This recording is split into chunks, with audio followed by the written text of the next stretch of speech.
अल्पभूधारक शेतकऱ्याचं कर्ज अल्पभूधारक शेतकऱ्याचं कर्ज माफ नीट परीक्षा नव्याने सर्व महामंडळात 10,000 कोटीचं बजेट सर्व महामंडळात 10,000 कोटीचं बजेट सर्व डॉक्टर बाबासाहेब आंबेडकरांचा डॉक्टर अण्णाभाऊ साठेंचा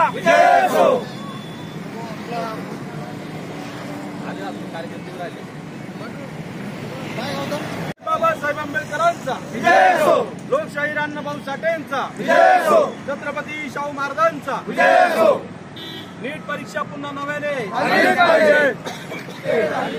विद्यार्थ्यांच्या जीवनासोबत खेळणारं सरकार मुर्दाबाद मुर्दाबाद मुर्दाबाद शेतकऱ्याच्या जीवनासोबत खेळणारं सरकार मुर्दाबाद मुर्दाबाद मुर्दाबाद अरे दलित वस्त्या पाडणारं सरकार मुर्दाबाद मुर्दाबाद मुर्दाबाद दलित वस्त्या पाडणारं सरकार मुर्दाबाद मुर्दाबाद मुर्दाबाद महामंडळाचा फंड थांबवणारं सरकार मुर्दाबाद मुर्दाबाद मुर्दाबाद अरे सरकार हमसे डरती है सरकार हमसे डरती है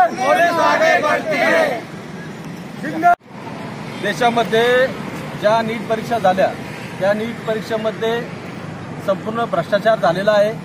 त्या नीट परीक्षेमध्ये काही ठिकाणी पेपर फुटण्याचा प्रकार झालेला आहे, तर काही ठिकाणी काही विद्यार्थ्यांना कमी प्रमाणात मार्क मिळाले आहे, तर काही विद्यार्थ्यांना जास्त प्रमाणात मार्क मिळालेले आहे। आणि या अशा कमी जास्त मार्कामुळे सर्व विद्यार्थ्यांमध्ये असंतोष पसरला आहे आणि एक संभ्रमाचं वातावरण एका विद्यार्थ्यामध्ये सर्व विद्यार्थ्यांमध्ये महाराष्ट्रातल्या देशातल्या असं निर्माण झालेलं आहे। त्यामुळे विद्यार्थी आता येणारं समजा या देशाचं भविष्य आहे, तर या देशाच्या भविष्याचं खराब करण्याचं काम इथले काही समजा समाजकंटक ते पेपर फोडण्यामधून करत आहे।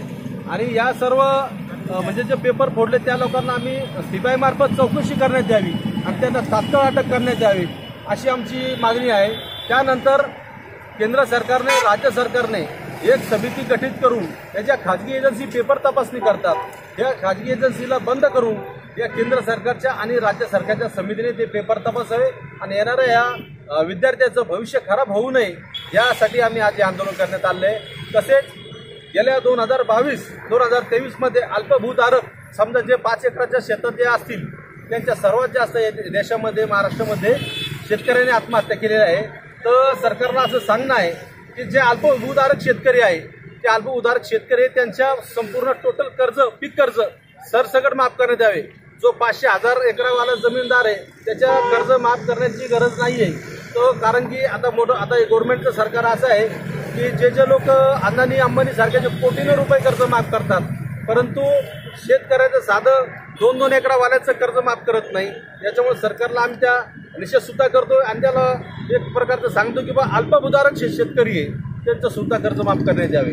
दुसरं, एक मुंबईमध्ये पवई या ठिकाणी दलित वस्ती एक झोपडपट्टी पाडण्यात आली हिरानंदिनी बिल्डरकडून, त्या बिल्डरला तात्काळ अटक करण्यात यावी, त्याच्यावर झोपडपट्टी दादा अंतर्गत मोका गुन्हा दाखल करण्यात यावा, कारण की त्यांना ऐन पावसाळ्याच्या वेळेस त्या दलित बौद्ध वस्तीच्या त्यानं पाडण्यात आलेली आहे, त्याच्यामुळं त्याच्यावर गुन्हा दाखल करावे।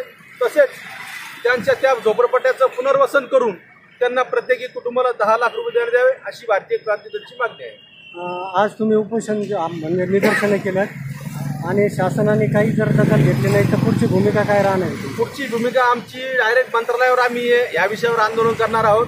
नीट परीक्षा संदर्भात तसेच अल्पभूधारक जे शेतकरी आहे महाराष्ट्रामधले त्या संदर्भात आणि जे पवईला जी घटना घडली दलित बौद्धांची जी वस्ती पाडण्यात आली त्या संदर्भात आम्ही मंत्रालयावर आंदोलन करणार आहोत।